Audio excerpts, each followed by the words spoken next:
I'm Gary Nickerson, And I'm Quinn Taggart. and this is Outside My Window.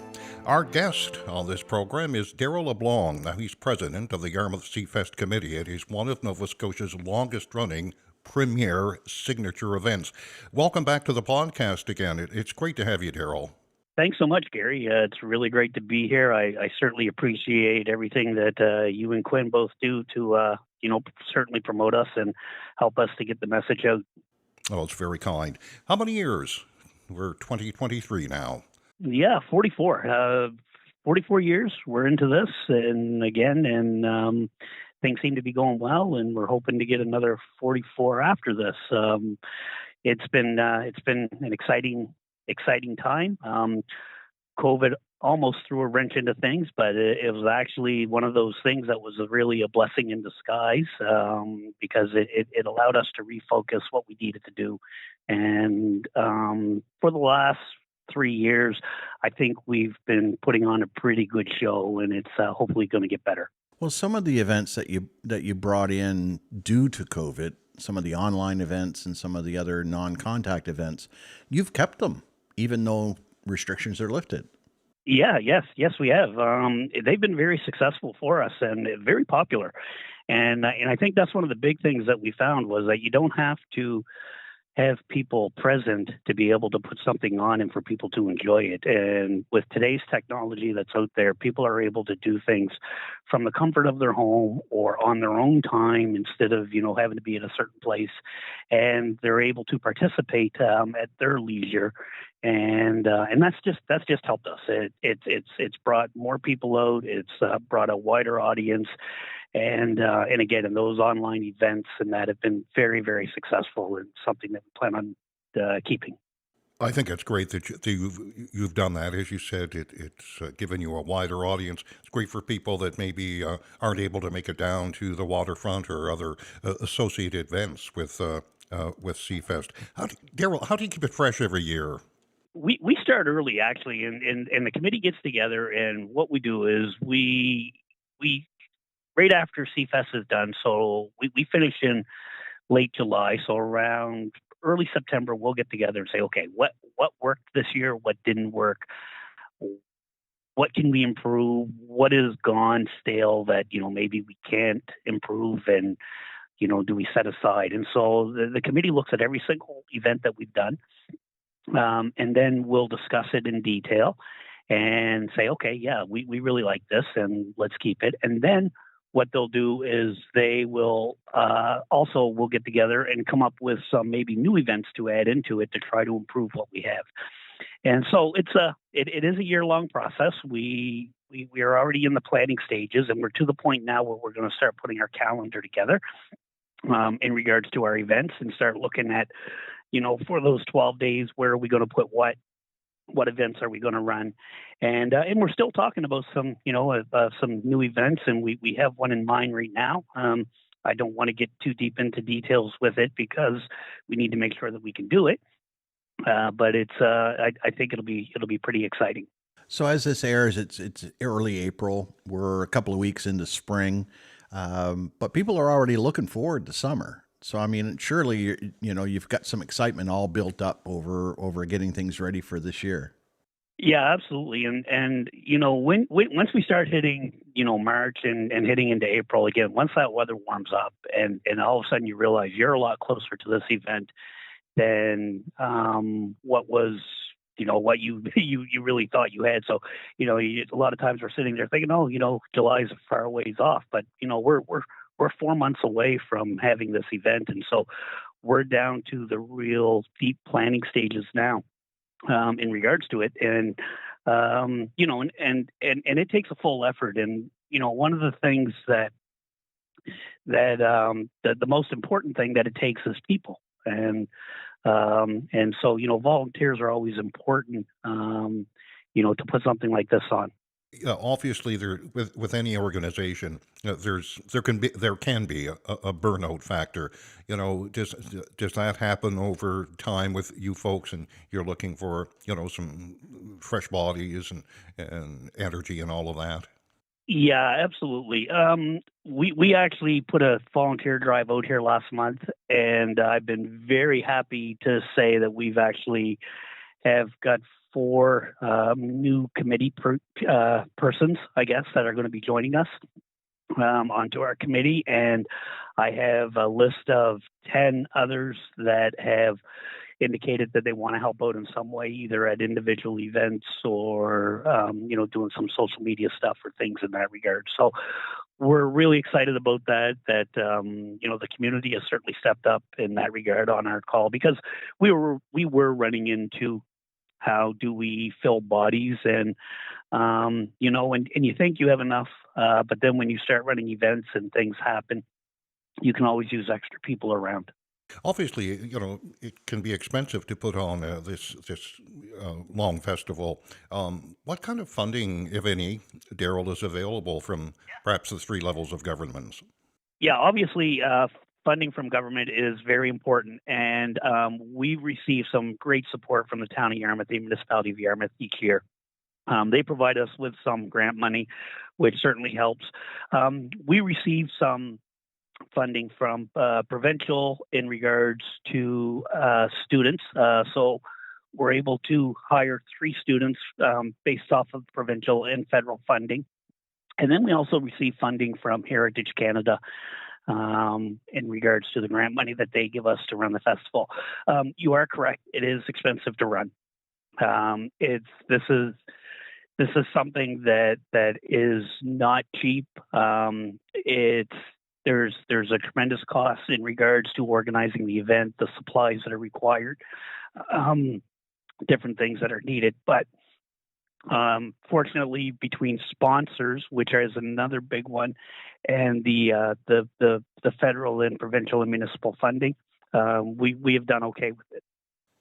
Is this more of a regional event now? Has it grown to a point where you consider it more regional than just a Yarmouth thing?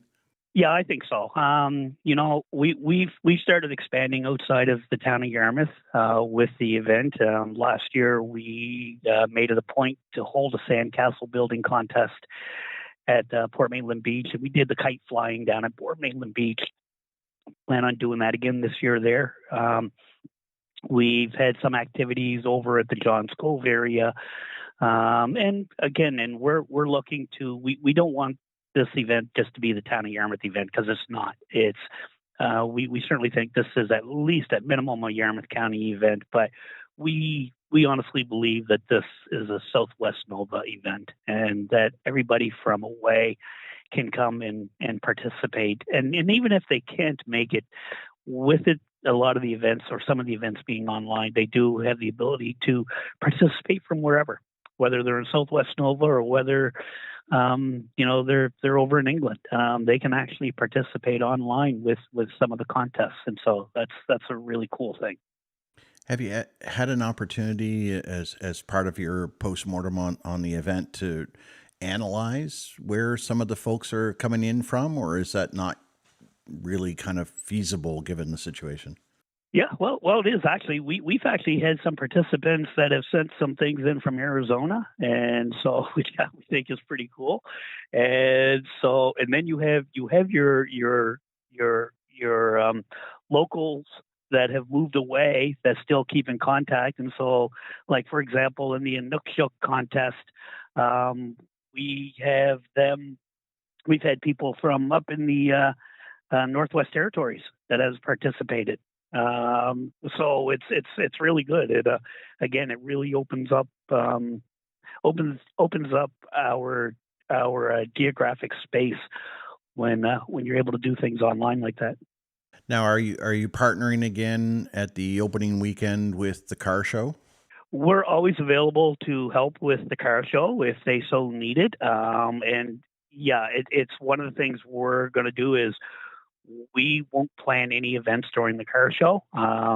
We'll also make sure we put on some good entertainment down on the waterfront those nights for the participants that are in the area, and again, and anything that we can do to help them along the way with that, we're absolutely more in favor to do, because that just adds again that there's where you have the event that is done by locals in the area. It's not a Seafest event, but it's something that is done during Seafest, and we're more than happy to help contribute to that in any way possible and promote that as much as we can.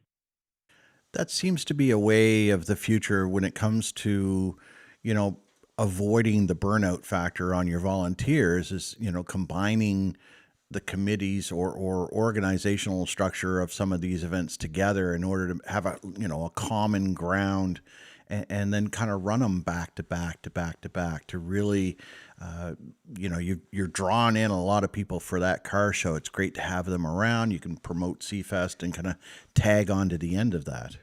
Yeah, absolutely, and it's not just the car show that we've done this with either. And the last few years, again, I mean, I live in Lower Argyle, and so I used to be part of the Abuptic Festival down there in Argyle, and they've been very accommodating the last few years that we've worked together to find out, okay, when's Seafest going to be, and they've run the Abuptic Festival right after Seafest, and so that way there we're not running two festivals in the area at the same time, and again, that's just. I think that's great on their part to certainly recognize that there are other events going on in the area, and let's try to fill the summer with different festivals at different times instead of overlapping. Now you mentioned, of course, the expense of it all, and you've got a core group of sponsors that I know that are up in front and center every year. So I want to give you a chance to shout out. Yeah, and I hope I don't forget anyone. And if I do, I greatly apologize. But I mean, there's obviously Rudders, there's Scotia Garden, there's the Rods Grand Hotel, there's Coastal Financial Credit Union, we have Dairy Queen, there's CarQuest that has jumped on, there's Giant Tiger, there's a whole list of different merchants in that have contributed, right from whether it's a donation of paper to a financial contribution. They have been tremendous in regards to the support. And we also recognize the fact that, especially through COVID and that, times have been hard for certain merchants, and, they don't always have maybe the financial funding to help, and so we've tried to I guess avoid going and asking for as much as possible from them. So we've tried to keep our budgets to the point where the least amount of financial donations we could ask from them, the better over the course of time. But again, they've all been fantastic to work with, and we certainly appreciated all that they've done. Some of the other ones, like the little ones, like for example, and I don't want to use the term little loosely, but like Ocean Breeze Feed and Farm. Last year with the pet show, they gave us a nice little monetary donation and also some gift certificates for some prizes, and so that was really great. Of a local business, stepping up and helping us out in that regard. And we can't say it enough. Support local. These are the people that are making our events possible. Absolutely, and that's it exactly. And I'm a strong believer in supporting local and shopping local, and and again, and a lot of these businesses they've come through for us to ensure that we do have an event each year to put on and for people to enjoy. And that's one of the things that's endured over the years is that when we do put on events, when we look for support for our kids' hockey teams and all of that, people are knocking on the same doors over and over again, and there's only so much they can do. And like you say, COVID's kind of really kicked everybody in the shorts over the last few years, and people are starting to bounce back, but there's been some victims of COVID as well, and that's put a lot of stress on the local environment. So people have to be realistic that, look, if you don't get out and support your local community shops, stores, restaurants, and the like, they're not going to be there. Yeah, and that's it exactly. And we really recognize that fact. We know how generous our merchants are, and the people of Yarmouth and Yarmouth area. They have been tremendous, and You're absolutely right. It's not just Seafest that is out knocking on the door looking for some sort of sponsorship or donations. It is a continuous revolving door for a lot of merchants. There's a lot of organizations out there that depend on this type of stuff, and again, and the merchants have really stepped up and have helped out. And you know what? And we'll go out this year again, and we'll send the letters around, and we'll ask. And those that can, we greatly appreciate, and those that can't, we certainly respect that fact as well.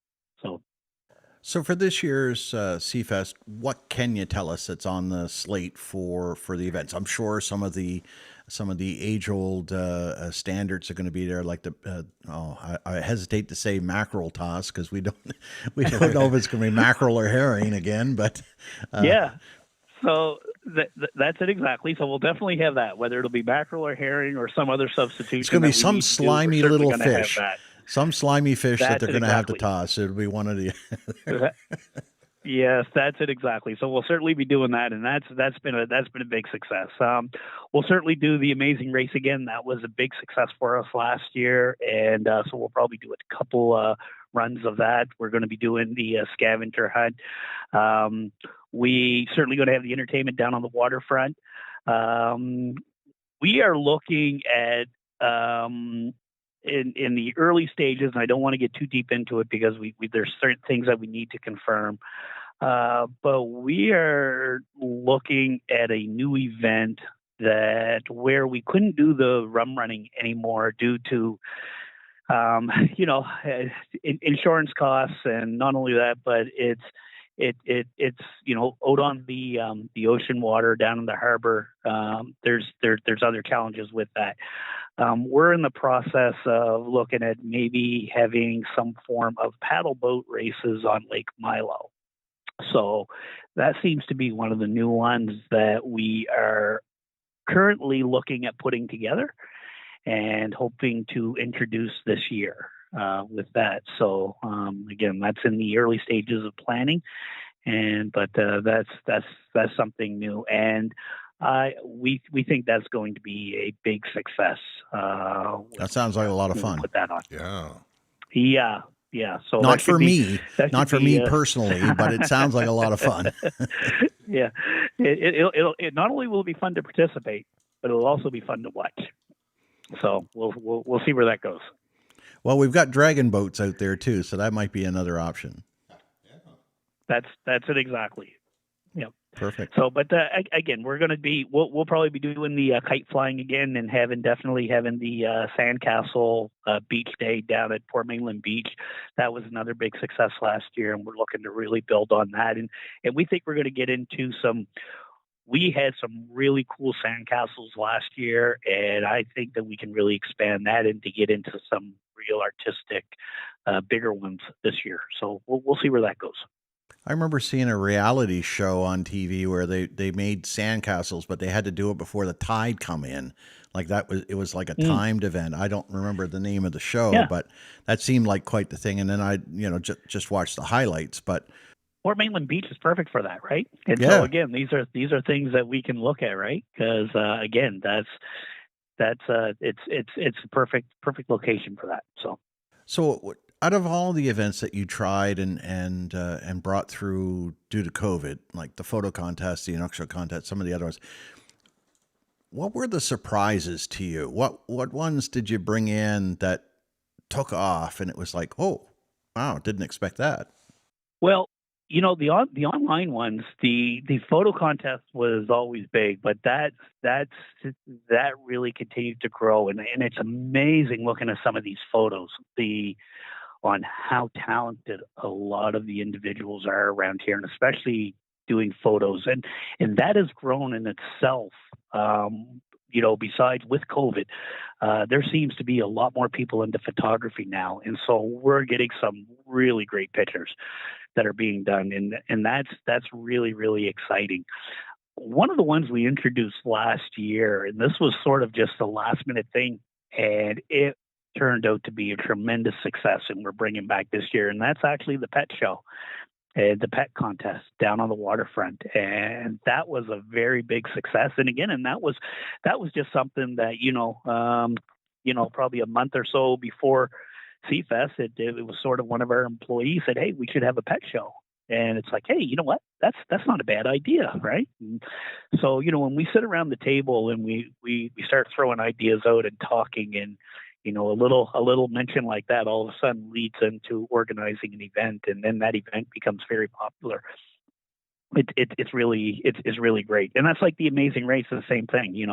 It was mentioned around the table about doing an Amazing Race type style event, and we wound up having to do it 2 nights instead of 1 because of the demand. So it was it's really good, but we try to make sure to keep things fresh. What we found is we do have to try to add 1 or 2 new things or so each year, and maybe I don't want to say eliminate, but maybe put on the back shelf some of the older ones for the time being. I'm not saying that they'll be gone forever, but we do have to try to keep things fresh to keep people interested. Yeah, I just want to say, first of all, bravo to you, Darryl, and the committee for facing these challenges, as you mentioned, with the rum races and all of that, and looking to new events. That's got to be tough, and congratulations on that. And we look forward to seeing what else you're going to come up with in 2023. Obviously, and last year and the year before, I met a lot of tourists down there from the U.S., and obviously that connection with the ferry is very important. Yeah, absolutely. And the waterfront was booming last year. We had a tremendous amount of tourists that had dropped in and got inquiries in regards to it, and they grabbed the brochure, and some even participated in some of the events, and that was really exciting to see. And I'll tell you, that ferry coming in every day is vital, vital, vital to this area and generating the growth in this area. And it's just so important. Everybody, I think, with COVID, people want to get out and they want to socialize, and they really enjoyed themselves last year. Having the vibe around town with everything seems to be, coming back to normal was very exciting. And yeah, and you mentioned about the committee, and again, I have to say thanks to the committee and hats off to them, because they worked extremely hard and they do a fantastic job. They make my job easy by the job that they do. So certainly hats off to them. When I was down last year, Quinn and I went down last year, of course, and I've covered Seafest for a number of years. And what I enjoy so much is just seeing everybody enjoying themselves, but the kids, they have so much fun. Yeah, we had during Kids Day, and that's again, we'll be kicking off again with the mayor's picnic in the park on the first day, and the kids parade, and then on that weekend, after the car show, whether it'll be that Sunday or the following Sunday, but we'll have Kids Day again with the bouncy castles and stuff. And so that'll be pretty exciting. And the kids just, anything we do, like whether it's the mackerel toss or whether it's Kids Day or the pet show or anything in that regard, the kids love coming down and watching all that stuff. So it's a lot of fun. Darryl, I remember years ago when my dad had a business downtown, and it was vibrant then, and then everything changed. As you probably know, it's it was almost a ghost town, and organizations like yours and all the volunteers, the Seafest Committee, and everything else that goes on in the town and the area has just completely revitalized the town. I mean, it's you can almost feel it. Yeah, absolutely. And again, it's I'm getting up there. I've lived in this town all my life, and we've seen the good times, and we've seen the times when the town has struggled and businesses have closed and that. And the revitalization of what we've seen taking place over the last 10 or 15 years in the area has been tremendous. And there's been a lot of improvements. It's a nice, growing community. And one of the other things that COVID has brought is that has brought in a lot of people to the area. not only from other parts of Canada, but from other parts of the world. And it's been nothing but a strong benefit to the area to have all these people come in, and they're just adding to the growth. And again, and I think there's a lot of exciting times, hopefully, for the town going forward. I know that there's some new folks in the area. We've got some new doctors and some families that go along with it. So maybe, Darryl, for those that might not have been here for previous events, just give us a way for people to be able to find the information online and reach out to you. Yep, sure. So they can go online. We have our website www.seafest.ca, and that there will give them all the information. We're in the process right now of just getting things set up for the 2023 season in that regard. They can find us on Facebook under Yarmouth Seafest, and there's another page out there that's just called Seafest. There's an older one. They can look at that. It's a good way for people to communicate. But our official one is Yarmouth Seafest, and that one there will provide all the information. And we'll have some brochures coming out soon once we get our events planned. We'll get the brochures out, and as soon as we get our students for the summer, we'll get our office back open. And we're located in Levitt Plaza, in the Chamber of Commerce office, is where our permanent office is now, and we have a space in there, and so people will be able to, once we get that open, to be able to drop in and get some information as well. And that's another thing and I'm glad you mentioned that, Darryl. The cooperation and working together with other organizations like the Chamber. Yeah, absolutely. And again, I mean, it's when the Chamber moved into their new office, we were sort of in a situation where we loved being down on the waterfront, but frankly, the internet access was not what we needed to be able to do the things that we had to do online. And so we had to get into a place where we had very good internet. And when the Chamber was moving into their new digs, they said, hey, you know what? We have an extra office. Are you guys interested in maybe renting that? And that worked out for us. That it was a very good move financially for us because it did provide us with a permanent place instead of a temporary one, and it provided us with what we really needed in regards to a strong internet. Yeah, I noticed last year when I was down trying to upload some videos and pictures to my Facebook page, and like, all right, well, it's time to go. So hopefully, so it's good that you were able to get there at the Chamber office. Yes, yeah, absolutely, and again, we do so much online now, and that internet access is vital. So looking ahead to 2024, 2025, are you guys planning that far out, or are you really kind of looking at things on an annual basis as you go? Well, we sort of are in the sense that we know events that we're going to be doing. We plan on continuing this and going, and so whenever we come up with an event, we just don't look at, hey, this is a great event for this year. We need to look at, is the event going to be something that we're going to be able to do on a continuous basis, and for how long, and how do we improve it, or are we going to be able to change things if we need to? And just to give you an example of that, so when we had COVID, we didn't know how long COVID was going to be around and how long our restrictions were. So the events that we came up with on the online events and things were events that if we had to run the following year or the year after, we could. It just so happened that those events became popular, and we're keeping them anyways. But that's how they were sort of designed. So we do plan for this year we're planning for 2023, but we always have 2024 and 2025 in the back of our minds. How much do the events hinge on weather? Because we all know how dynamic that is. It does. And so we always have a contingency plan to an extent. If there's an event that we can move because of weather, we will. And we've been very, very fortunate. We haven't had to move many. Yeah, I'm not looking to jinx it or anything. No, no, absolutely.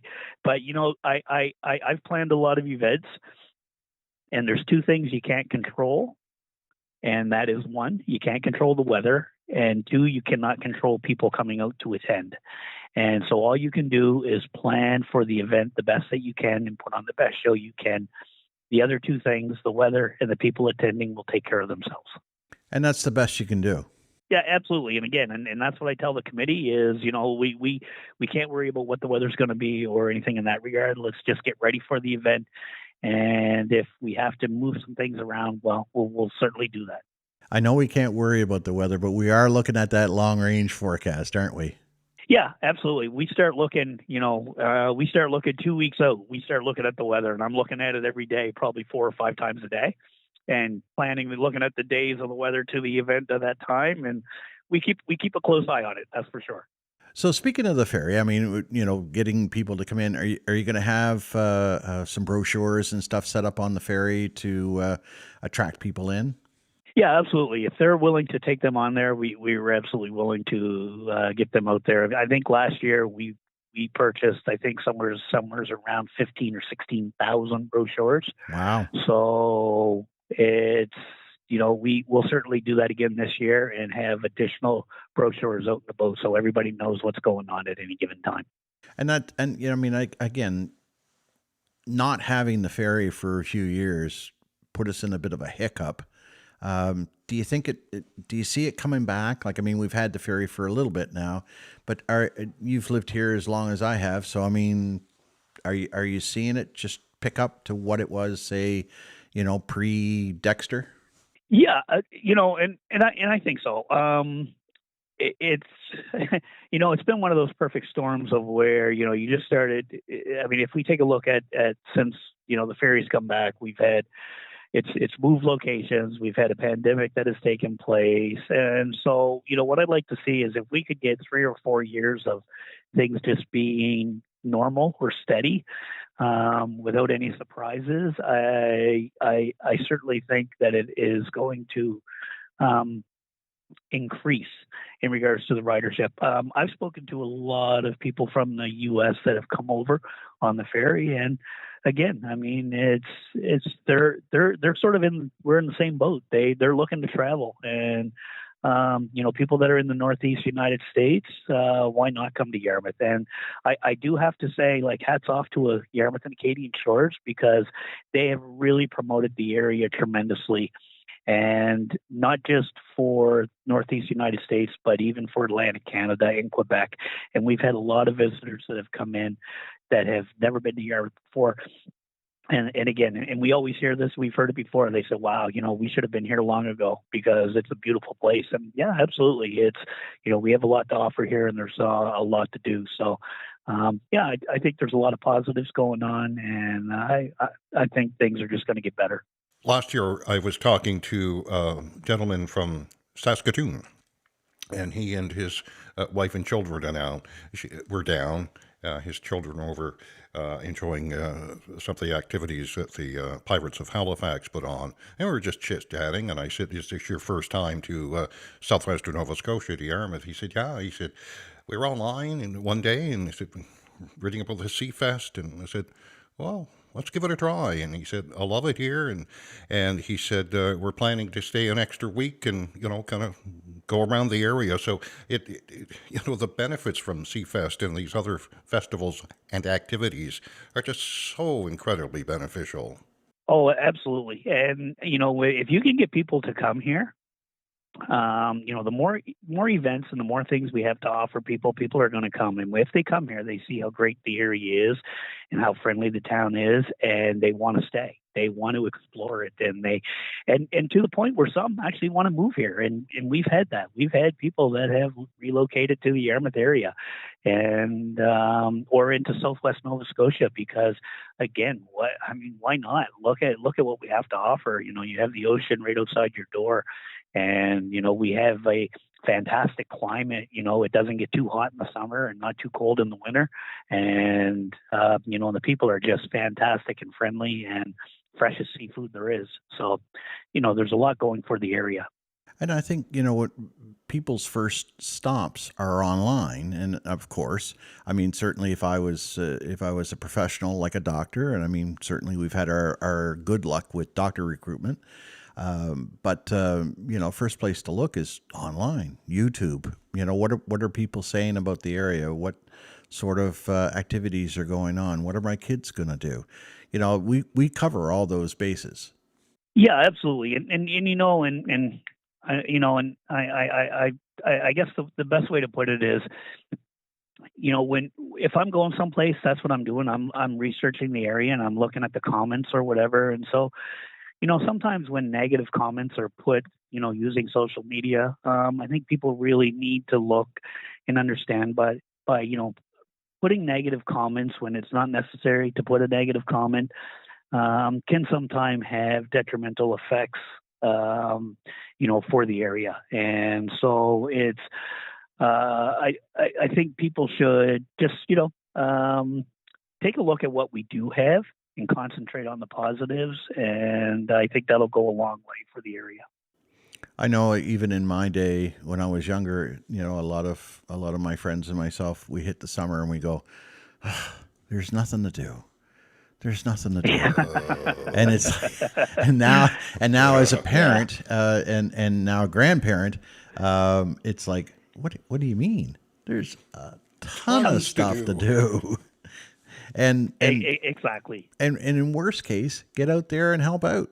And yeah, it's one of those double-edged swords when you look at social media and people go, wow, that should be a better event, or they should have done this, or they should. Hey, why don't you pick up the phone and volunteer and get out there? Absolutely. And pitch in. Yeah, absolutely. And that's what I said. Like it's whenever and don't get me wrong, I'd be more than happy to find out ways for us to improve things, and I'm more than happy to sit down with anybody.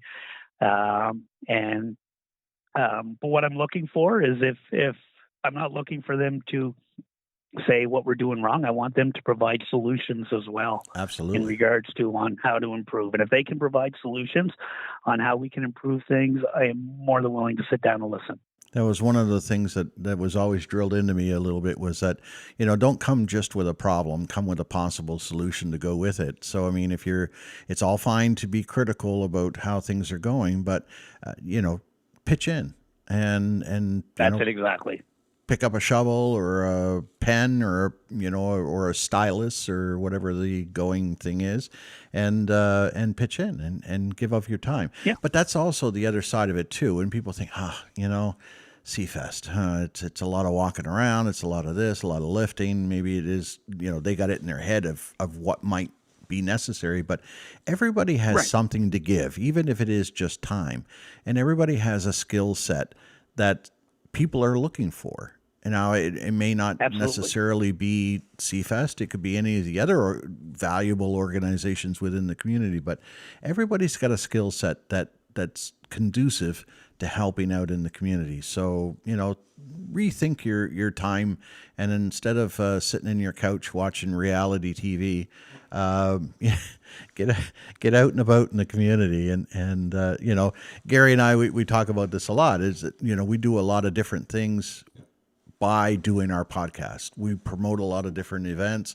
We're highlighting a lot of stuff that goes on in the community. People think, well, you're just sitting there talking. Yeah, but there's a lot of work behind the scenes that kind of go into these things, right? And it's no different than the volunteer work that I do at Eastlink or at the Mariner Center. I'm using a skill set that I have to give back into the community. Granted, a lot of it is a sit-down kind of thing, but it's still a skill set that I can donate and I can put in. I don't have to do a lot of heavy lifting. I'm not running around, and certainly I don't run. But it is a way to be able to do that, and everybody has something to give. And even with Seafest, and that's it exactly. I mean, it's even if somebody can help with just help organizing one event, that's a big thing to help with us, and that's one less thing than that we have to deal with. So we're always open for people to help out. That's great. And so if somebody is interested in volunteering, it was kind of a long way to get there. I'm sorry about that. But if anybody is interested in helping out, you did say you did a call, but let people know how best to get a hold of you if they want to help. So the best thing to do is in the time being, if they are looking to volunteer, is they could go onto our Facebook page on Yarmouth Seafest, and they can send a message off to us. Or, even better, if they want to just send me a text or call me at 902-740-3261, I'd be more than happy to, start that process of speaking with them about volunteering. And I just want to add, if I could, guys, most of the events, if not all of them, certainly on the waterfront and Frost Park and all of that with the Mayor's Tea, all accessible. If anyone has any mobility issues like me, I've never had a problem. As long as Quinn doesn't let go of my chair as we're going down the hill, I'm good. And that's what we do try as well. And again, is we try to make sure that the events are held at a place where it's accessible for everybody and that everybody can participate. Perfect. Look, thank you so much, Darryl. Always a pleasure for us to talk with you. And, man, we just can't wait for Seafest 2023. Listen, and once again, guys, I really thank you guys for, stepping up and doing what you guys are doing, because this is fantastic, and it's a great way for us to get our message out as well. So we certainly appreciate the support from you guys as well. And our pleasure. Here's to hopefully a successful 2023 Seafest. I'm Gary Nickerson. And I'm Quinn Taggart. And this is Outside My Window.